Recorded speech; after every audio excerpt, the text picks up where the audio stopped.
बिल्कुल अकेली खड़ी थी। तभी वो एक पेड़ के पास जाकर चाकू से वहाँ क्रॉस बनाने लगती है। अब इतनी ही देर में यहाँ बच्चे की मॉम भी आ गई जिसका नाम मैरी था। दोनों जंगल में बने एक घर के सामने आकर रुकती है। मैरी अपनी बेटी को घर के बाहर खड़ा करके अंदर जाती है। यहाँ वो एक बूढ़ी औरत से मिली जिसका नाम एम्ब्रोस था, जो एक विच चुड़ैल थी। अब एम्ब्रोस मैरी से पूछती है कि क्या काम है तुम्हें और किस लिए आई हो। तब मैरी कहती है कि मैं एक औरत पर काला जादू करवाना चाहती हूँ ताकि डीमन शैतान उसे अपने कंट्रोल में करके उसके जिस्म में आ जाए। इस पर एम्ब्रोस काम के पैसे और उस औरत का खून मांगती है जिस पर काला जादू करवाना था। पैसे और खून लेने के बाद एम्ब्रोस मैरी को एक चाकू देती है, ये कहकर कि जब औरत पर काला जादू हो जाए तो उसके गले पर इस चाकू से क्रॉस का निशान बना देना ताकि वो वापस ना आ सके। मैरी पूछती है कि कर्ज के पूरा होने का कैसे पता चलेगा। एम्ब्रोस कहती है कि कर्ज के पूरा होते ही उसके गले से डीमन की 3 उंगलियां निकलकर बाहर आने लगेंगी। ये बताकर एम्ब्रोस खून पी जाती है, साथ साथ मंत्र भी पढ़ने लगी और अब थोड़ी ही देर बाद टेबल पर रखी मोमबत्तियां बुझ जाती है, जिसके साथ ही एम्ब्रोस को अजीब तरह की आवाजें आने लगती है जो सिर्फ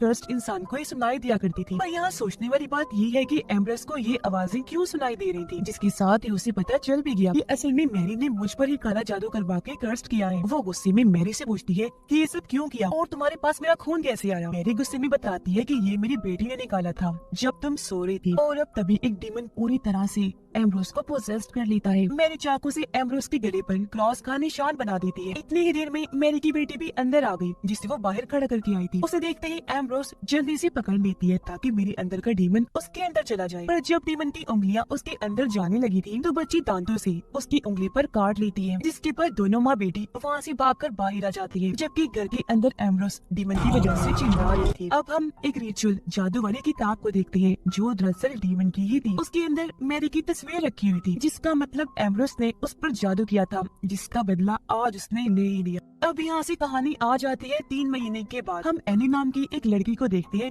हर वक्त उदास दुखी रहने लगी थी क्योंकि हाल ही में उसकी मॉम की मौत हो गई थी। यही वजह है कि अब एली अपने इस घर को बेचकर शहर में जाना चाहती थी। एली जब किचन में काम कर रही थी तो अचानक ही म्यूजिक प्लेयर पर उसकी मॉम का पसंदीदा म्यूजिक अपने आप ही बजने लगता है, जिससे वो काफी डर गई। जल्दी से जाकर म्यूजिक प्लेयर को बंद कर देती है। उसने ये भी नोटिस किया कि कुछ देर पहले मैंने जिस फोटो फ्रेम को उल्टा करके रखा था वो भी अपने आप ही सीधा हो गया था, जो देखकर फिर से उसे अजीब लगने लगा। थोड़ी देर के बाद एली अपनी मॉम के कमरे में गई, फोटो एल्बम निकालकर तस्वीरों को देखने लगती है जहाँ उसकी मॉम ने एली और उसके डैड की तस्वीर पर निशान लगाकर चेहरों को खराब किया हुआ था। थोड़ी ही देर में फोन की बेल बजी तो एक लड़की कहती है कि तुम्हारे लिए एक जॉब है, मैं एक औरत की केयर टेकर हूँ। तुम्हारी मॉम ने उस औरत एम्ब्रोस की देखभाल के लिए तुम्हारा नाम लिखवाया था क्योंकि उसने बताया था कि तुम एक नर्स भी हो। अब ये सुनकर एली सोच में पड़ गई, इसीलिए वो अपने दोस्त को सारी बात बताकर उसे मशवरा मांगती है। तब उसकी दोस्त उसे ये जॉब करने का कह देती है। इसी बीच उसके दोस्त ने नोटिस किया कि एली की बाजू पर मोटा सा गोल निशान है। पूछने पर एली बताती है कि बचपन में मेरी मॉम ने जबरदस्ती सिरिंज से मेरा खून निकालने की कोशिश की थी, जिसकी वजह मुझे पता नहीं है। रात को एली जब सो रही थी तो इसी सपने से कि मेरी मॉम मेरा खून निकाल रही है डरकर एली की आँख खुल गई। वो उठकर सीधा बाथरूम जाती है। कमरे में किसी के होने का एहसास हुआ, जो चीज एली महसूस नहीं कर पाती। यहाँ तक कि जब वो मुंह धो रही थी तो हम उसके पीछे से किसी को गुजरता हुआ देखते हैं। अचानक ही उसे अपनी मॉम की आवाज सुनाई दी जो उसे ही बुला रही थी। चेक करने वो जब आगे बढ़ी तो सामने उसकी मॉम का भूत खड़ा हुआ था जो एली को बुरा भला कहकर उसे डरा रही थी। एली भी काफी डर जाती है। अगली सुबह जब उसकी दोस्त आई तो एली ने कल रात होने वाले वाकये के बारे में उसे बता दिया। उसकी दोस्त मशवरा देती है कि तुम किसी दिमाग के डॉक्टर को चेक करवाओ। दरअसल ये चीजें तुम्हें इसलिए दिखाई दे रही हैं क्योंकि तुमने इन्हें अपने ज़हन पर हावी कर लिया है। बातों के दौरान म्यूजिक प्लेयर में उसकी मॉम का पसंदीदा म्यूजिक फिर से बजने लगता है, जहाँ इस बार एली के साथ साथ उसकी दोस्त भी काफी घबरा गई। अब एली इन चीजों से तंग आ गई थी तो घर से बचने के लिए वो इस जॉब को कबूल करने के लिए राजी हो जाती है। इसलिए दोनों एम्ब्रोस के घर जाने के लिए निकल पड़ती हैं। घर जंगल के बीचों बीच काफी अजीब जगह पर था, जहाँ आकर एली को एहसास हुआ जैसे यहाँ मैं पहले भी आ चुकी हूँ।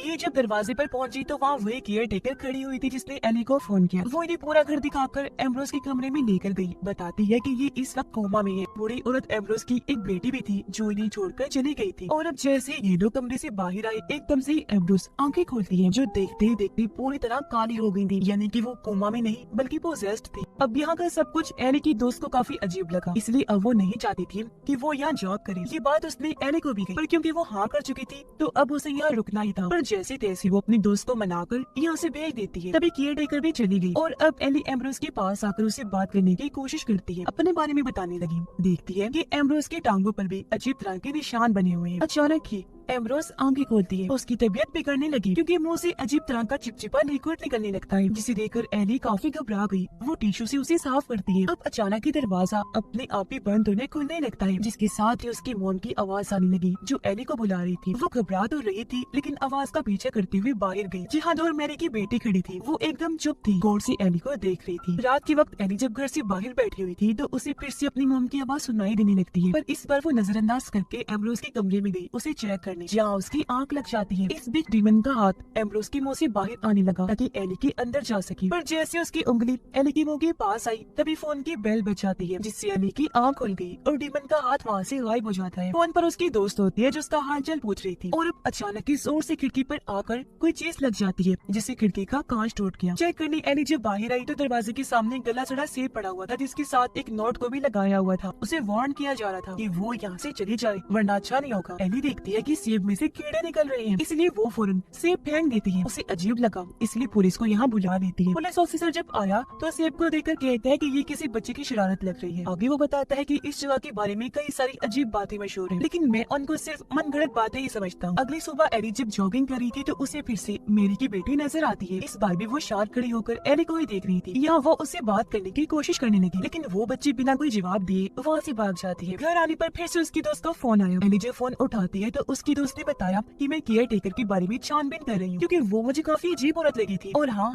तुम भी अपना ख्याल रखना और एकदम अलर्ट रहना। रात के वक्त एली जब ब्रश कर रही थी तो उसे नीचे वाले फ्लोर से अजीब तरह की आवाजें आने लगती है। यही नहीं, जब वो सो रही थी तब भी कुछ आवाजों से उसकी आंख खुल गई थी। वो एम्ब्रोस के कमरे में जाने लगी चेक करने। वो दरवाजे के बाहर रुक गई क्योंकि आवाजें अंदर से आ रही थी। कान लगाकर जब उसने सुना तो ऐसा लग रहा था जैसे कोई स्पेल पढ़ रहा हो, यानी जादुई अल्फाज, मंत्र वगैरह। और इसी के साथ एम्ब्रोस की मुंह से मक्खियां निकलने लगती है। आवाजें तेज हो गई थी। उसे लगा कि यह एम्ब्रोस की बेटी है, इसीलिए वो जल्दी से अंदर आ जाती है, लेकिन वहाँ पर कोई नहीं होता, जिससे वो बुरी तरह घबरा जाती है। और खुद को शांत करके वो फिर से सोने के लिए चली गई, जहाँ उसे अपनी मोम का डरावना सपना आता है, जिसमें वो इसी घर के बाहर हवा में लटकी हुई थी और एली को सेब फेंककर मारने लगती है। ये भी कहती है कि मैं तुम्हें नहीं छोड़ूंगी। और अब ये भयानक सपना देखकर एली की आंख खुल गई। वो नोटिस करती है कि मेरी टांगों पर अजीब तरह के निशान बने हुए हैं। एली की दोस्त अपने डैड के पास गई, जिनसे उसने एम्ब्रोस के घर की जानकारी निकलवाई थी। यहाँ वो एम्ब्रोस उसकी बेटी के बारे में तो जानकारी निकलवा लेती है, लेकिन केयर टेकर के बारे में उन्हें कुछ भी पता नहीं चल पाता।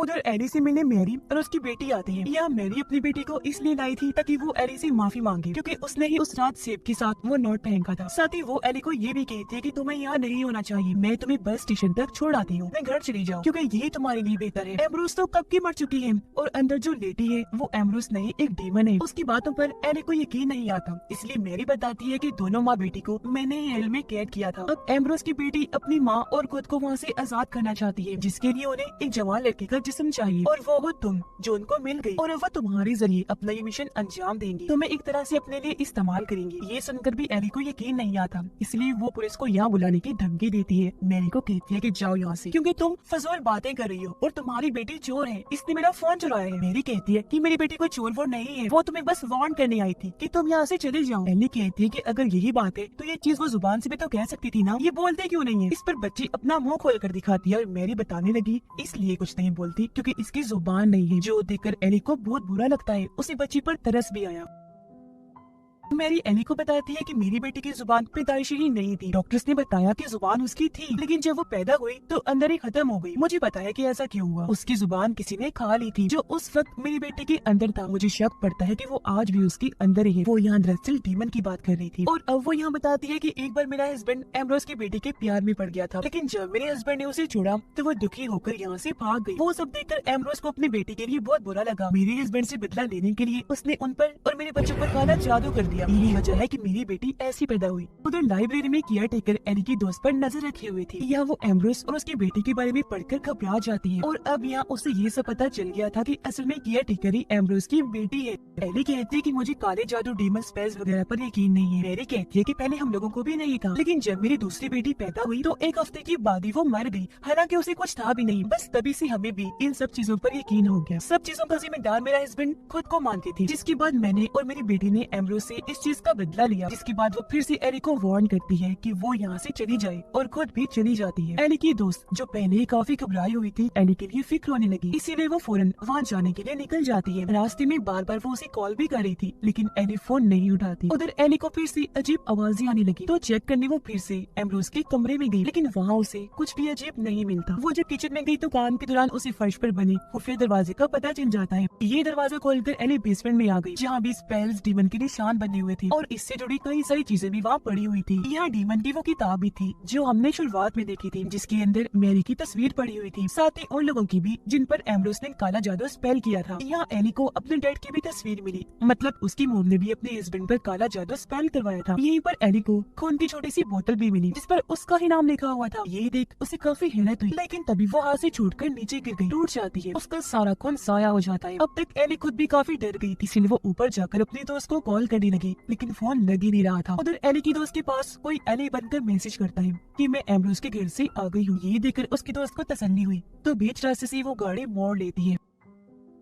अब एली को फिर से अजीब आवाजें आने लगी, इसलिए वो एम्ब्रोस के कमरे में गई चेक करने। वो उसकी गर्दन देखती है जहाँ पर क्रॉस का निशान बना हुआ था, और ये देखकर अब उसको मैरी की बातों पर यकीन हो गया था। वो डर गई, जल्दी से भागने की कोशिश करती है, लेकिन दरवाजा नहीं खुलता क्योंकि किसी ने लॉक कर दिया था। और तभी बेड के नीचे से एली के मोम का भूत निकलकर बाहर आता है, बुरी तरह उसे डराने लगता है, जिसके बाद एम्ब्रोस के मुँह से डीमन का हाथ बाहर निकलकर एली की तरफ बढ़ने लगा। वो डर गई, जोर जोर से चिल्लाने लगती है। उधर एली की दोस्त जब उसके घर आई तो यहाँ उसे वो नहीं बल्कि केयरटेकर मिली, यानी कि एम्ब्रोस की बेटी, जिसका मतलब कि एली का फोन इसके पास था और इसने उसके दोस्त को मैसेज किया था। वो एली की दोस्त के पेट में चाकू घुसा देती है। उसने भी जवाबी वार किया। वो उसे कांच की बोतल मारकर भागने की कोशिश करती है, लेकिन पीछे से आकर वो एली की दोस्त को पकड़ लेती है। एली भी बचकर कमरे से बाहर आ गई थी। वो एक जगह बैठी हुई थी कि तभी यहाँ पुलिस ऑफिसर दोबारा आ गया। एली उसे बताती है कि एम्ब्रोस मर चुकी है, लेकिन वो यकीन नहीं करता क्योंकि उसे अंदर से आवाजें आने लगती है, जहाँ वो एली के मना करने के बाद भी अंदर चला जाता है। डीमन एकदम से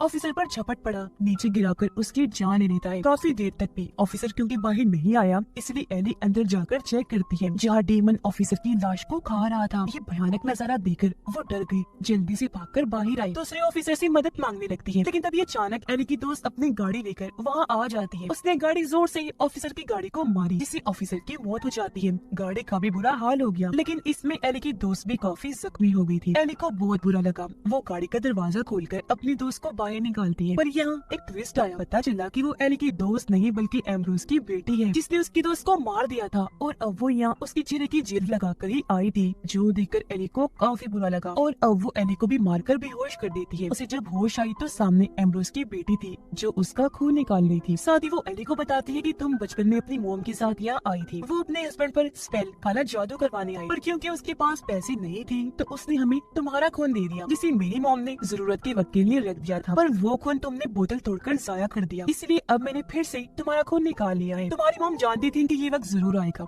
इसलिए शर्मिंदा होकर उसने अपनी जान ले ली। एली पूछती है, पर तुमने मेरे दोस्त को क्यों मारा? पर वो बिना कोई जवाब दिए उसे मारकर एक बार फिर बेहोश कर देती है। अब की बार जब उसे होश आई तो वो खुद को गोल शक्ल के अंदर बनी पेंटाग्राम पर लेटा हुआ पाती है। साथ में एम्ब्रोस भी थी, और यहाँ अब उसकी बेटी कोई रिचुअल जादू करने वाली थी, ताकि वो डीमन को एली के अंदर भेज सके। हालांकि एली उसे मना करने की कोशिश भी करती है कि वो ऐसा ना करे, लेकिन वो उसका मुंह बंद करने के लिए उसकी दोस्त की चिल एली के मुंह में घुसा देती है। और अब कुछ ही देर में डीमन एम्ब्रोस के जिस्म को चीर कर बाहर आने लगता है, जो देखकर वो काफी घबरा गई, क्योंकि वो तो ये अपनी मॉम को ठीक करने के लिए कर रही थी, लेकिन यहाँ पर उल्टा ही हो गया। और अब इससे पहले डीमन एली के अंदर जाता, मैरी यहाँ पर आ जाती है। वो एम्ब्रोस की बेटी का गला घोटकर उसकी जान ले लेती है। वो अब खुद स्पेल्स पढ़कर डीमन को एली से दूर हटाने लगती है। तब डीमन उसे छोड़कर अब मैरी को पकड़ लेता है। तब भी एली आजाद होते ही चाकू लेती है और डीमन की पीठ पर क्रॉस का निशान बना देती है, जिससे वो तड़पने लगता है। फौरन यहाँ मैरी की बेटी भी आ गई, जो डीमन को आग लगा देती है, और अब डीमन पूरा जलने लगा। साथ ही घर को भी आग लग जाती है, हर चीज जलकर राख होने लगी। जबकि ये तीनों बाहर आ गई। आग में जलकर एली की मोम का भूत भी खत्म हो जाता है, और तभी दरवाजा बंद हो जाता है। एली अपनी मोम की पसंदीदा सीढ़ी तोड़कर उनकी कब्र पर जाकर रख देती है। फिर अगले दिन जब हॉस्पिटल में वो काम कर रही थी तो एक बंद वार्ड में जाने पर उसे सामने एम्ब्रोस की बेटी दिखाई दी, जो काफी जख्मी हालत में एली की मोम का पसंदीदा गाना गा रही थी। डरावनी बात ये थी कि उसने सभी मरीजों को मारकर वहाँ लटकाया हुआ था, जिससे हम समझ पाए कि उस दिन एम्ब्रोस की बेटी मरी नहीं थी बल्कि सिर्फ बेहोश हो गई थी और अब डीमन उसके अंदर आ गया था। ये देखकर एली पूरी तरह डर गई, जोर जोर से चिल्लाने लगती है। मतलब इतनी आसानी से वो एली का पीछा छोड़ने वाली नहीं। और इसी भयानक एंडिंग के साथ ही इस फिल्म की कहानी